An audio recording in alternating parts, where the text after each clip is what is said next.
All right, so we're going to continue looking at section 7.5. So that's the sum and difference identities. And we're also going to look at double angle and half angle identities. So as far as sum and difference, we're not really going to do the ones for the tangent. That's the sum. And the difference is almost the same thing, except you switch the plus and the minus sign. But we're going to just kind of skip over those and stick with the sine and the cosine. Okay, so those are the ones you want to know. So we're going to look a little bit more at the double angle. Can someone remind me again, what was the sine of 2 theta? What was the double angle identity for that?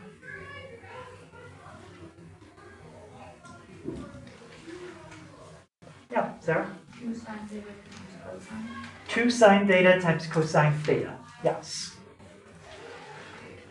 All right, so that's how you can get rid of a 2 if it's inside the argument to a sine function. It's a little more complicated than just basically, an equation. All you have to do there is divide each side by 2. Well, you can't do that with trig functions. It's not that simple. Let's look at cosine 2 theta. Okay, so I'm going to come right back to that one, but I want to kind of show you something first. So let's think of this problem, kind of like we did yesterday. What does 2 theta mean if you actually wrote it out?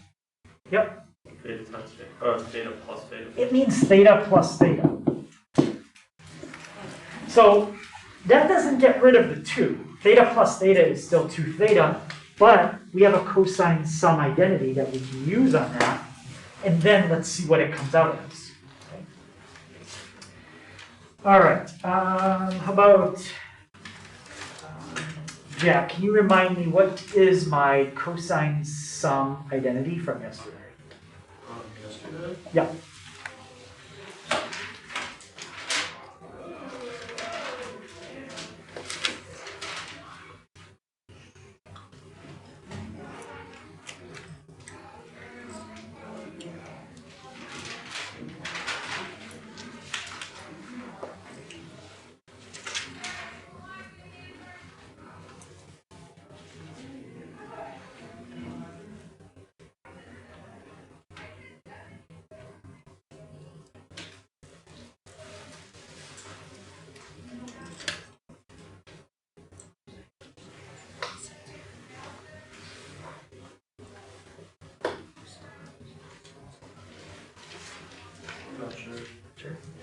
Well, help them out. So this is where I usually ask you, are they grouped, are they mixed, what's the sign we put between them, all that stuff. Yep, Francesca? Isn't it like the cosine, and then parentheses cosine, and then plus, or minus? Minus. And then the sine, parentheses sine. Sine. And what am I going to fill in right here? Yep. Theta. Theta. And what am I going to fill in here? Theta. Theta again. Let's do this. All right. What's cosine theta times cosine theta? Just like doing x times x. Okay? Cosine theta squared. Yep. And usually the way we write that, they just put the 2 in the middle, but it means exactly the same as doing this. No difference. So cosine squared theta minus, and Casey, what am I going to have right here? Sine squared theta. So that is the double angle identity for cosine 2 theta. It's cosine squared minus sine squared. So that's one way you can get rid of a 2 inside the argument. There's 2 other versions of that formula. And that's why this one can be a little tricky, because sometimes you don't know which one to use in your problem. So when we get to a problem today where you have to choose which one of the 3 to try, I'll try to give you a hint at how you figure out which one to use.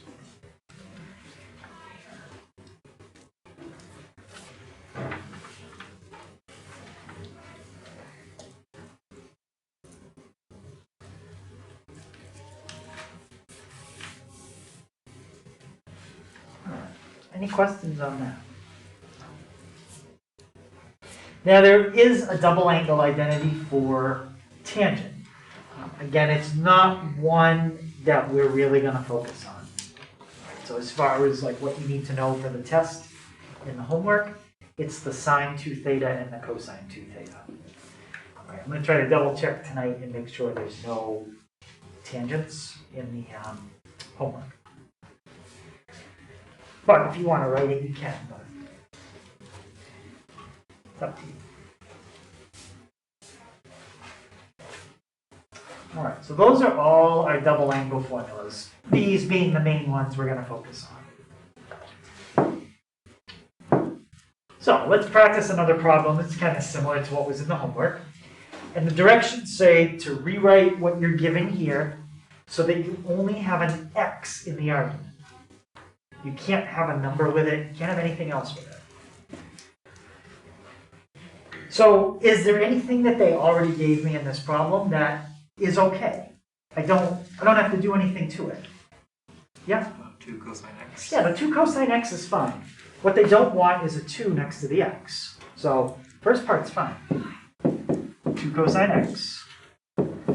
Now, sine 2x. What can I substitute in for this that will get rid of the 2 in front of the x? Eli? 2 sine x cosine x. Yep. And again, whether they use x or whether they use theta, or that doesn't matter. It's just the variable. All right, so we did that. And now let's do what we did in the homework. Let's look at what both terms have in common. Does anybody see what these have in common? Yep. Cosine x. Cosine x. And Chris, if I factor that out of the first term, what would be left? Cosine x. So you factored that out. No, 2x.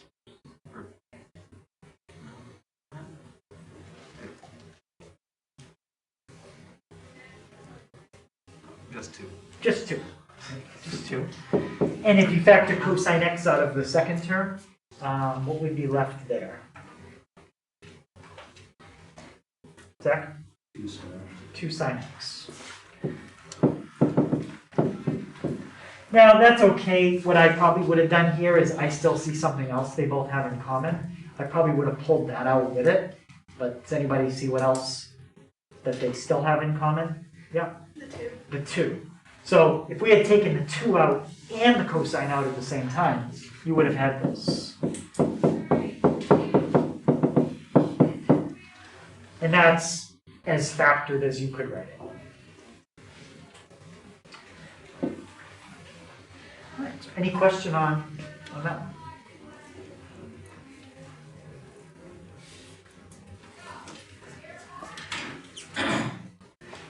All right, so now we didn't solve anything there. It wasn't like we had like equals 0 or something up here. All we did was practice rewriting. Well, let's try one where we actually solve it. Okay, and these kind of problems, they're going to use some things from algebra that you've learned in the past. All right, so we're gonna spend. This problem is basically going to tell us everything we need to know for the rest of the class. So there's all kinds of things I'm going to mention as we do this problem. So one of the things that is going to come up when we solve trig equations is figuring out what quadrant our answer should be in. So I'm going to draw a diagram, and I'm going to kind of explain what this means. The diagram that I'm going to put up is going to have 4 letters in it.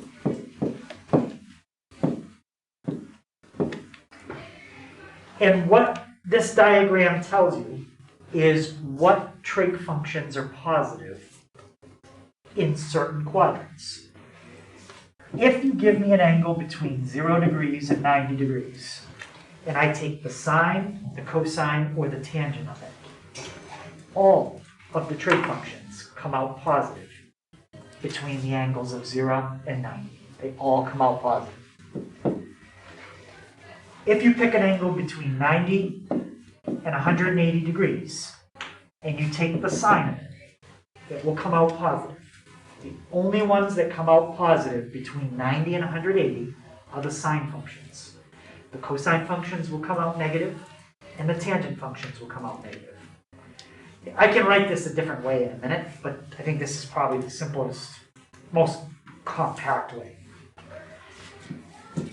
If you pick an angle between 180 and 270, so if you pick a third quadrant angle and you plug it into a trig function, the only trig function that comes out positive is the tangent.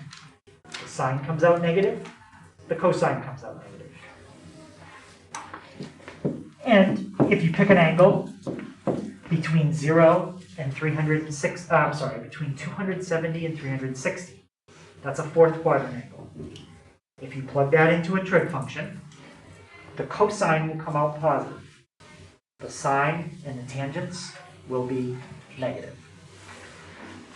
So another way you could write it is in quadrant 1, the positives are sine, cosine, and tangent. Negatives are none. They all come out positive in quadrant 1. Okay, quadrant 2.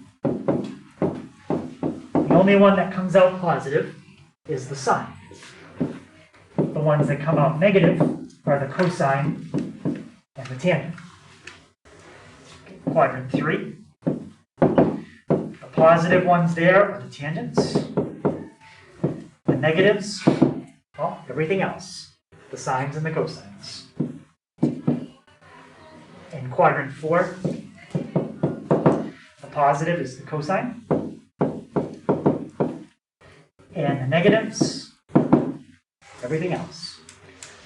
Sines and tangents. Right. I think that's a little bit longer of a way to write all that out.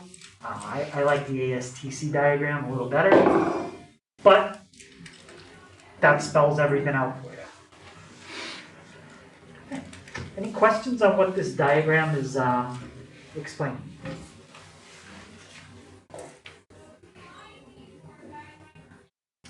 All right.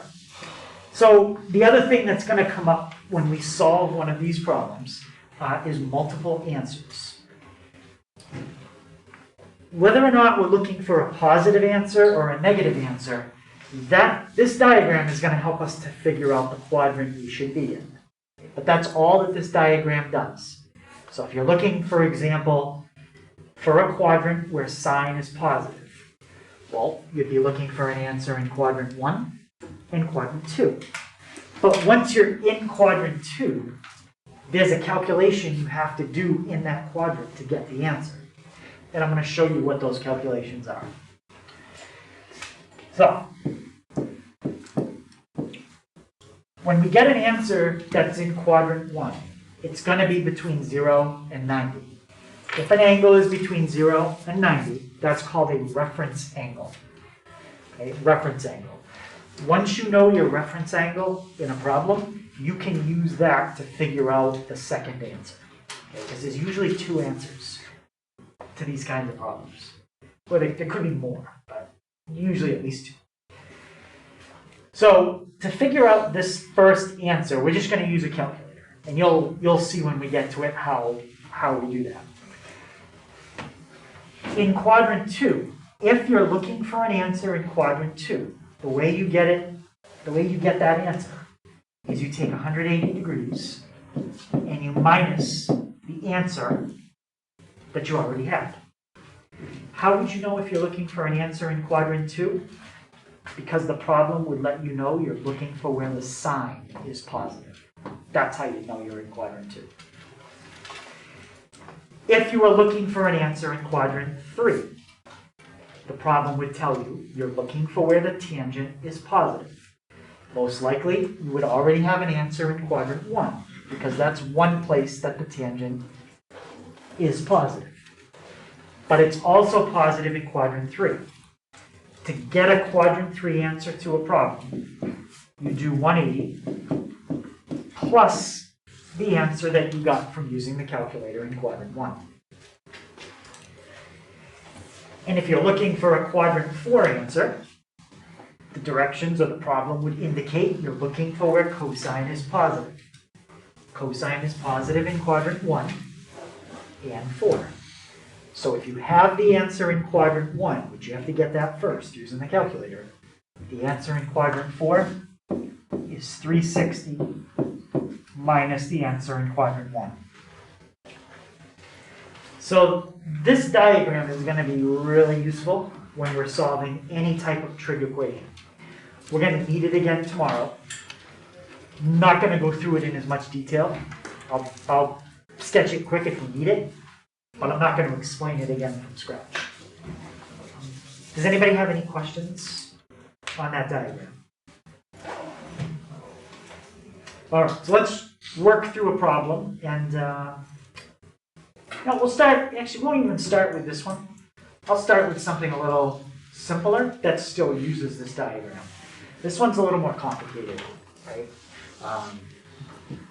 So let's try something a little easier. So for example 6, let's do a real simple. Sine of x equals 0.7. The directions here are, we'll just solve. There's your direction. Solve that. So this is the new example 6. All right, look at what we have here. It says sine equals 0.7. What kind of number is 0.7? Is it a positive or a negative? Positive. It's a positive. So when we solve this problem, we are going to get answers in the quadrants where sine is positive. What are my 2 quadrants where sine is positive? Eli? 1 and 2. 1 and 2. All right, so we're going to get answers in those 2 quadrants. Just keep that in mind. All right, how would we get rid of sine here so x is by itself? What would we have to do on both sides? Yeah? Divide by sine. So since sine is a function, you're not allowed to divide by it. Yep. Take the inverse sine of both sides. Take the inverse sine of both sides. Yep. So when you take the inverse sine of what's on the left, the inverse sine of sine cancels out, and take the inverse sine of what's on the right. So you get x equals inverse sine of 0.7. Right, let's type that in. And I'm going to do it in degrees. So inverse sine, 0.7. I get 44.43. That's what I got. So about 44.43. What quadrant is 44.43 in? Yep. First. So you just got an answer in the first quadrant. What did I say you call the answer in the first quadrant? Began with an R. Yep. The reference angle. This is called a reference angle. It's the angle that you're going to use to figure out the other answer. We know the other answer is in quadrant 2. We already figured that out. What's the formula in quadrant 2 with the reference angle? Yep. 180 minus the reference angle. Yep, it's 180 minus 44.43. Those are the 2 answers to this problem. 135.57.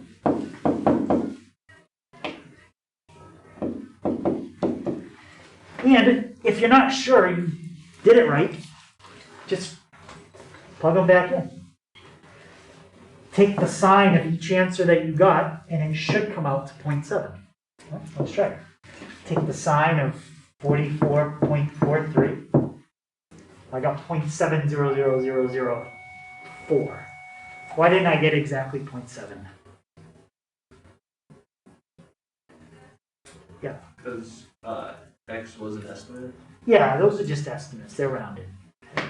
And now let's take the sine of 135.57. And remember, when you plug it in, we're hoping to get 0.7. And we do, 0.70000. basically 0.7. So those are the two answers that they were looking for in this problem. Okay, any question on that one? All right, let's try, you know what? Let's do, I think we can do this one. Let's do this one. 2 cosine x plus 2 sine x.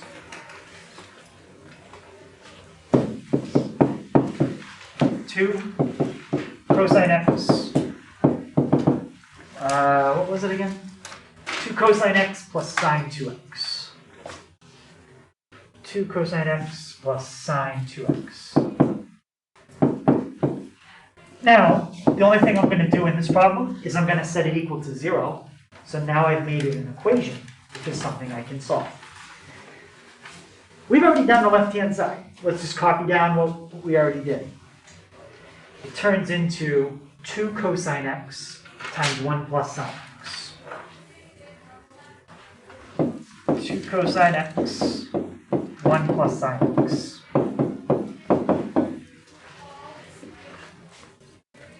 Now, you've got something times something equals 0. How can you multiply two things together and get 0 as the answer? Yep. One of them will equal 0. One of them has to be 0, or both. So now set each one of them equal to 0. 2 cosine x equals 0. And 1 plus sine x equals 0. Now to get cosine x by itself here, we're going to divide each side by 2. So that really just gives me cosine x equals 0. And how would we get the 1 on the other side for that one?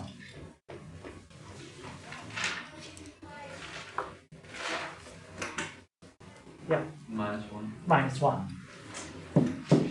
Now, I did this one because there's something that's going to happen here. Whenever you have sine or cosine equal to 1, -1, or 0, that's a special case. When cosine and sine is equal to 1, -1, and 0, this diagram, you don't have to use it. It doesn't apply. Because when it's equal to 1, -1, or 0, the answer is on an axis. So the answer is either 90, 180, 270, or 360. If the answer is on an axis, this diagram doesn't apply because if you're on an axis like that, that's not a reference angle. That's just 0. To be a reference angle, it has to be between 0 and 90. That's not going to happen in this problem. So the way you figure these out is we want to think of what the graph looks like. Here's your graph of cosine. What I'm doing in my head is I'm pretending like I'm putting cosine in y1. I'm putting 0 in y2, and I want to see where they cross. Okay. So there's cosine. And here's sine. Remember, sine starts at the origin. These are all your quarter points in the cycle. 0, pi over 2, pi, 3 pi over 2, 2 pi. And do it over here. 0, pi over 2, pi, 3 pi over 2, 2 pi. For the one on the left, I'm looking for where the graph of cosine hits 0. How many places does the cosine graph hit 0 in that graph?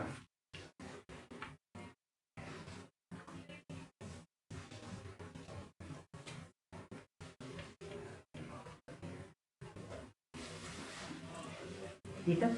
Twice. Yep, it hits it twice. Can you tell me the first spot where it hits 0? Pi over 2. Yep, pi over 2. That's this one. If you did that in degrees, that's the same as 90. And where's the second spot where cosine hits 0? Chris? 3 pi over 2. 3 pi over 2. And what would that be in degrees?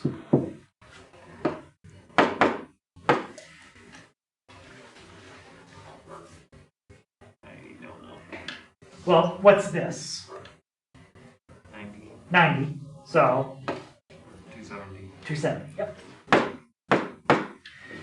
All right. And that's, again, easy enough to check. Just plug 90 in for x and see if you take the cosine of 90, do you get 0? Let's check. Cosine of 90. Yep, we get 0. Let's try 270. Perfect. So both those answers give me 0. So as far as this factor, you're done. Those are the answers you get. Now we got to do this one. So here's my graph of sine, and I'm looking for where sine hits -1. How many times does sine hit -1 in that picture that I drew? Eli? Once. Just once. Hits it right here. Can you tell me what the x value for that point is? Yeah. 3 pi over. It's 3 pi over 2 again.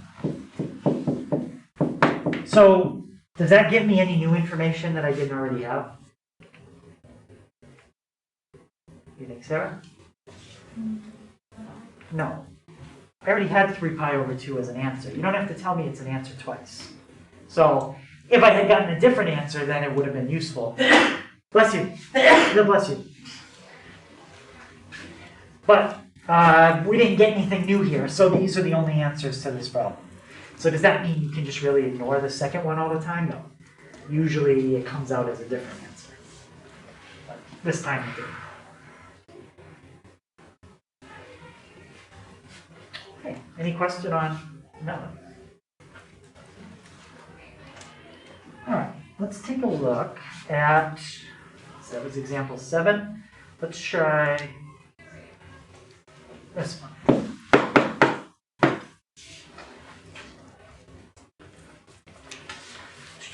me see.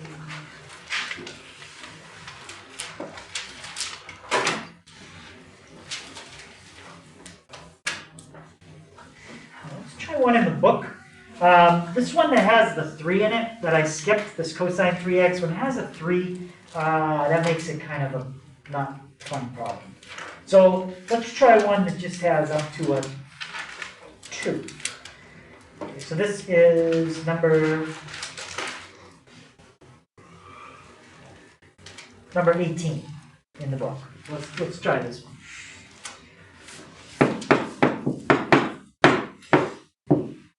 And this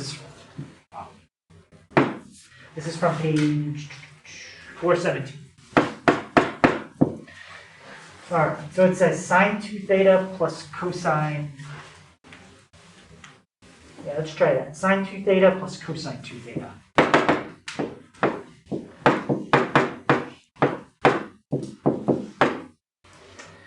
All right, so the problem with this is you don't want to have 2's in front of the theta. So let's see if we can get rid of those 2's. Let's start with sine 2 theta. How can I rewrite that? Yeah. 2 sine theta, cosine theta. Good. 2 sine theta, cosine theta. All right, plus cosine 2 theta. Now, I've got 3 different ways I could do that one. I'd like to stick with one of them that only has one trig function, just because one trig function is less complicated than 2. So let's try, let's try this bottom one. 2 cosine squared minus 1. So let's change what we have to 2 cosine squared minus 1.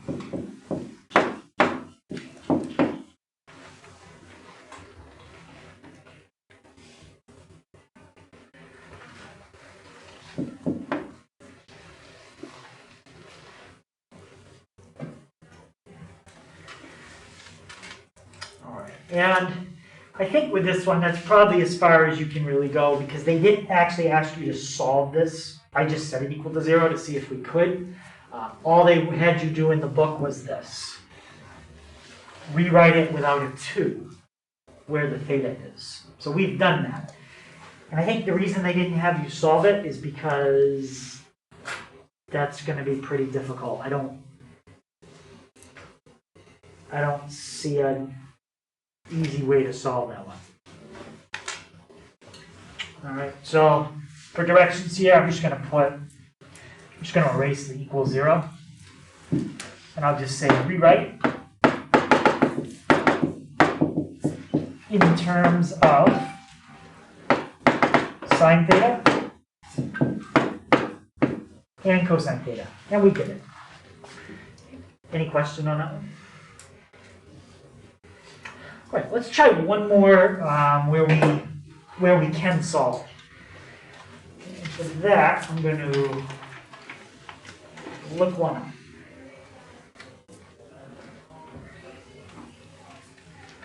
All right, let's try this one.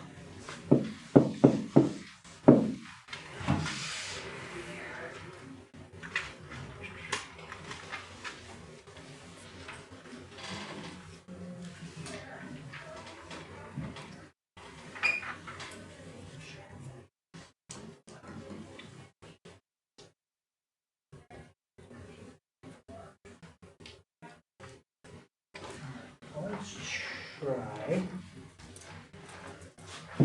2.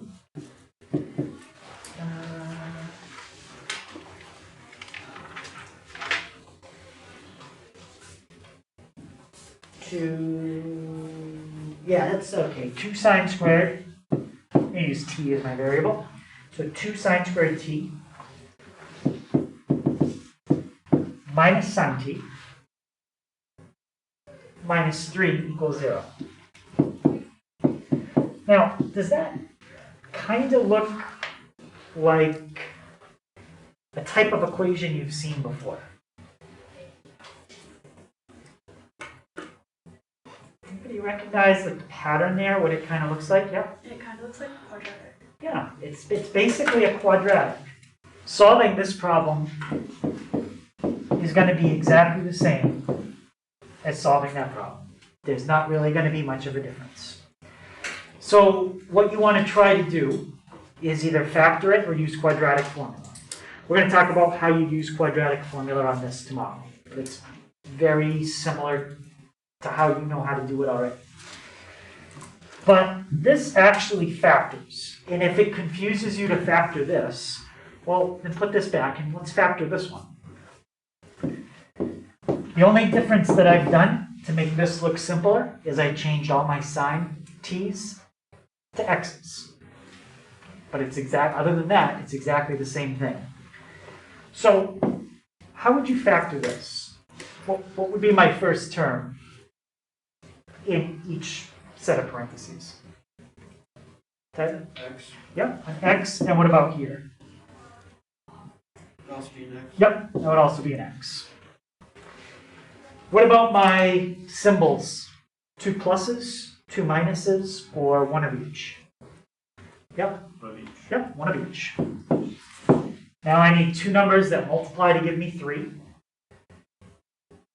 And subtract to give me 1.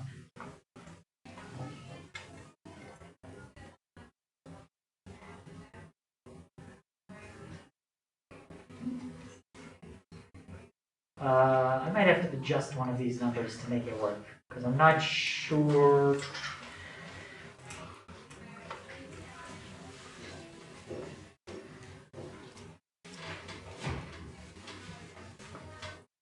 Oh, I know why. Hang on. And copy the 2 down. That's why. So one of these is going to have to be a 2. There we go. Now it'll work. 2 numbers that multiply to give me 3. What could I use? Yeah. 3 and 1. 3 and 1. And let's try 3 and 1 and see if it works. Well, if I do it that way, I get 2x times negative 3. That's negative 6x plus 1. Negative 6 plus 1 is negative 5. Is that what I wanted in the middle? No, so what could I try, Ethan?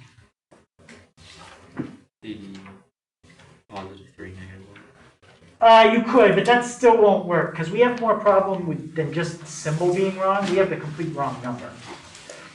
So I got to do something a little more than just switching the plus and the minus.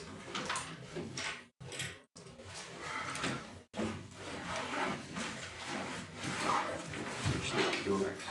Try what? Switch the 2x. Okay, switch. How about we just switch the 1 and the 3? Yeah. That way we don't have to switch the 2x. So let's try putting the 3 here and the 1 here. Abigail, if I multiply that out, what's 2x times negative 1? Negative 2x. And what's x times 3? Positive 3x. What's negative 2x plus 3x? X. Is that what I wanted in the middle?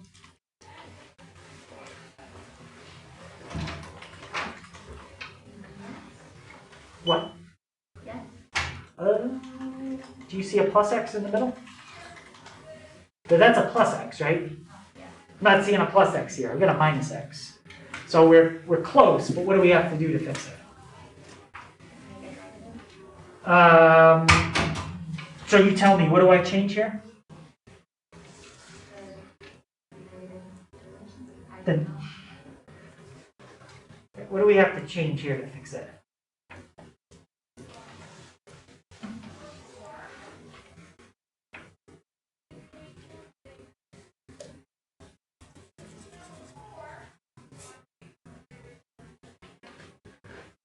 Sarah, do you see what we have to change to fix it?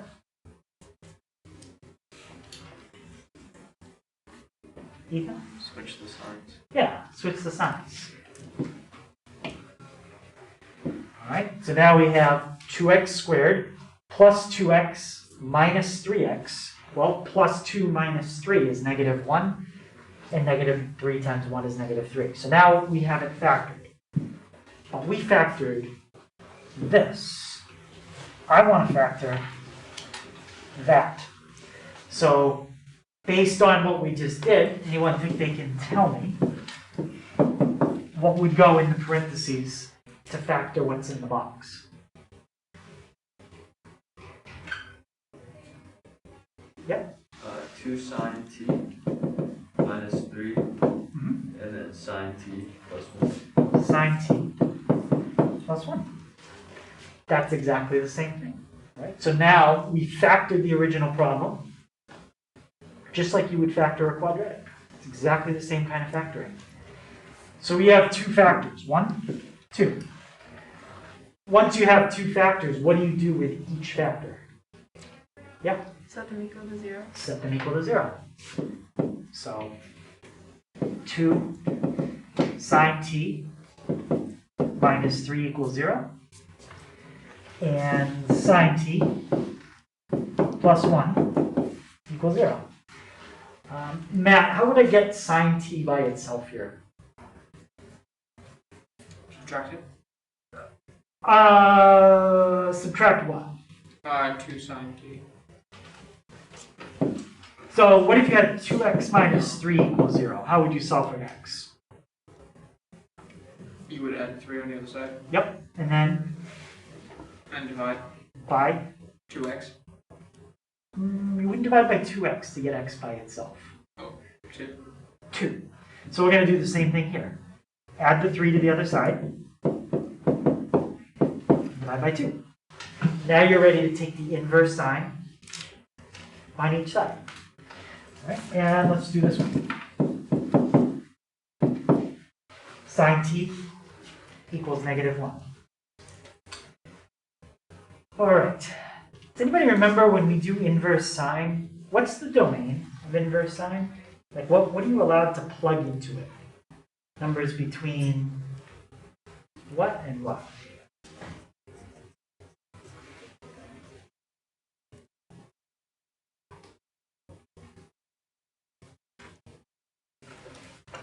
If you can't think of the domain of inverse sine, what's the range of regular sine?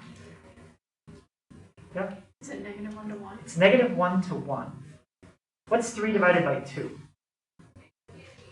Jeff? 1.5. That's 1.5. Is that between -1 and 1? No. So when we try to take the inverse sine of each side, it's not, we didn't do anything wrong.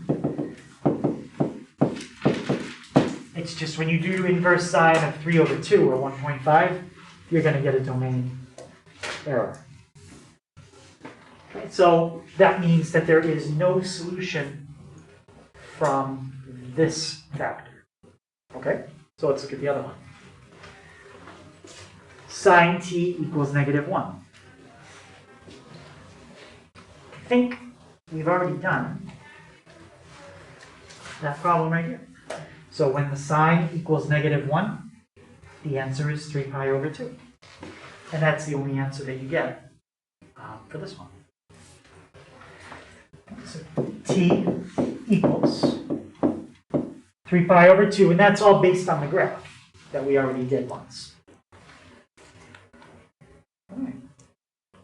So it takes a little bit to get used to that factoring, but sometimes if you just rewrite it with x instead of a sine or a cosine, it makes it visually look simpler. And then once you factor it, just change all your x's back to what they were originally, sine t's in this case. All right, let's finish up with, let's do one more where you can actually use that chart. Explain the whole thing, and you're only able to use it in one problem. Let's do cosine x plus 0.4. Actually, let's do minus 0.4. Sorry. All right, so I want to solve that. All the problems we've solved today have always been equal, well, we always try to get the trig function by itself. Okay, that's what you want to do first. Anybody tell me, how do I get cosine x by itself here? Matt? Inverse of cosine?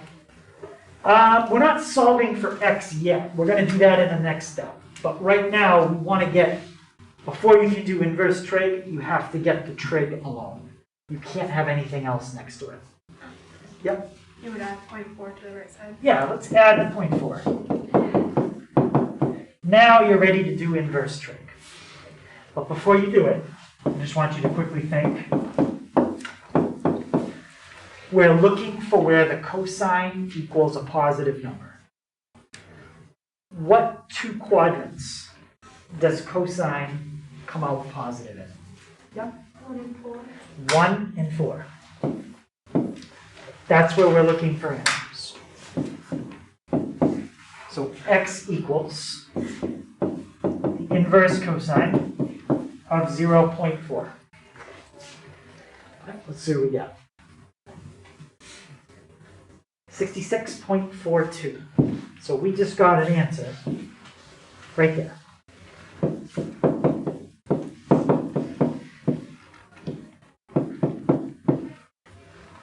And Bailey said we're looking for another answer in quadrant 4.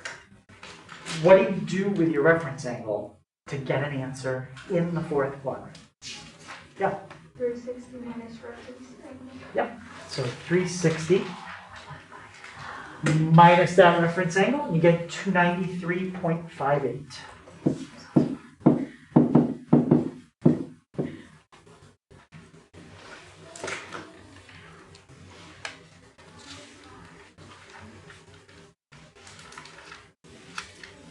Any questions on that?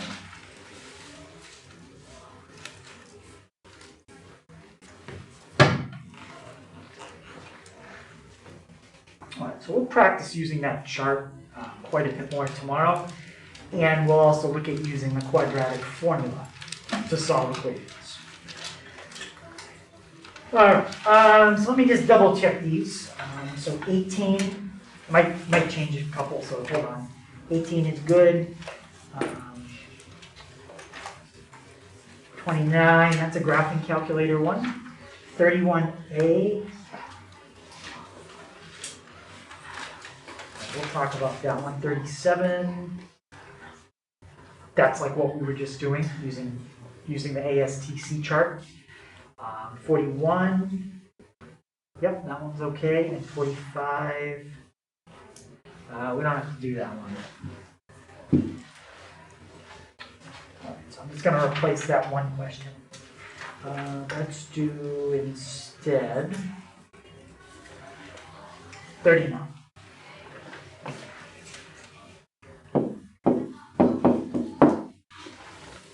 So those 6 questions, 18, 29, 31A, 37, 39, and 41. Right, and we'll take a look at that tomorrow, and then we'll wrap up chapter 7 tomorrow, which is the second chapter on trig. When we start chapter 8, that's the last chapter on trig.